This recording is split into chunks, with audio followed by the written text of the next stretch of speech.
So how does your company attract new people into the industry, get new apprentices in?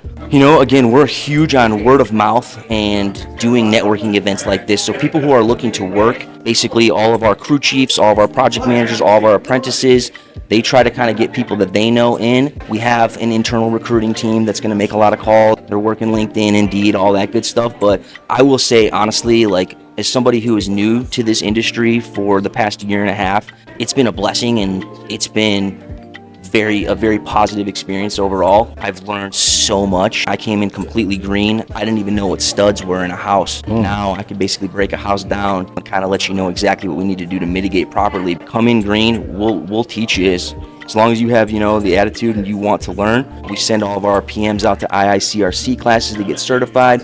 All of our crew chiefs, the same thing, and we're a really tight team, so we like to help each other out. If there's something that you don't know, you're not afraid to ask questions, we'll teach you.